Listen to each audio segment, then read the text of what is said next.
I'm going to show you today how I freeze broccoli and use the stems as well. I got an overage from my local food bank of 2 cases of broccoli cut up, washed today, so it's beautiful, ready to go. It's really easy when it comes in that form. If it's not washed and cut, you have to wash and cut it. Then basically I would dump this out into a bowl and wash it.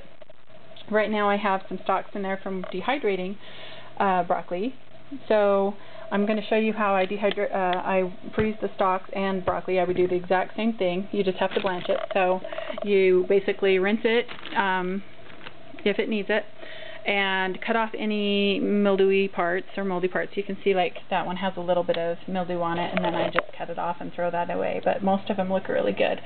So then you cut it into the size florets you want. So depending on how big you want the florets, then you cut them to that size, and they would take a little bit longer to blanch. I use cheesecloth when I blanch, and I usually wait till the end of the canning season or the deer hunt season, and I get it at secondhand stores or on clearance. So this was 50 cents for several uses.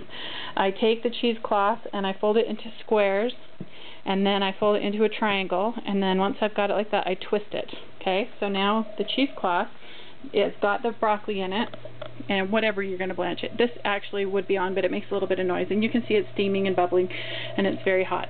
So then you stick it in whatever you're blanching in there. Today we're doing broccoli stems for stir fries.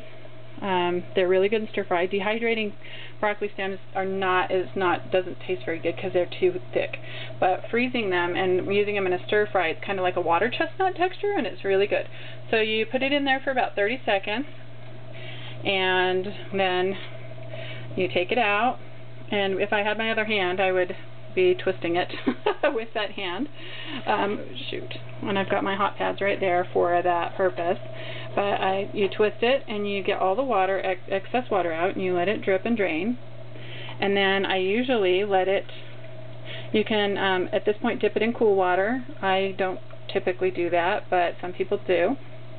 Then I let it drain into a bowl or a plate just a little bit longer as it cools for a second, and then sorry, we're getting dizzy coming over here. I put them into Ziploc baggies, freezer baggies, and I double bag them, and then I'll stick 2 or 3 of these in a gallon or a quart size bag, depending on if I can fit 2 in a quart size bag, then I'll do that. When I'm doing florets, I actually will do a bigger bag because we will use that much florets. When I'm doing the stems, I use a smaller bag because that is quite a few stems for a stir fry. So I would use one of those bags for a stir fry with onions, some kind of meat, garlic, crushed red pepper, and some other frozen vegetables that I have. And then, but with the florets, they take up more space, so I would use a quart size bag. And then I stick them in a second bag, like I said, a gallon size bag or whatever. And then I freeze them in the deep freeze, and they do really well. I've never had a problem with them freezer burning or anything like that. And that's how I freeze them. They are great in stir fries. I throw them in with my rice as well. We sometimes will just serve them with cheese. We'll just put some Parmesan cheese over them with olive oil and broil them for a little while, and they're very good that way as well. Lots of different ways you can serve them, but it's very easy and a little time consuming, but because these are washed and pre-cut, it shouldn't take too much, too long, but it doesn't always work that well. So anyway, that's how I freeze broccoli stems and broccoli florets for future use. Check out my blog, thesecretisgratitude.com, for more information on dehydrating or freezing vegetables and using them, and plenty of other things. And you can watch my YouTube channel as well, thesecretisgratitude.com. Thanks.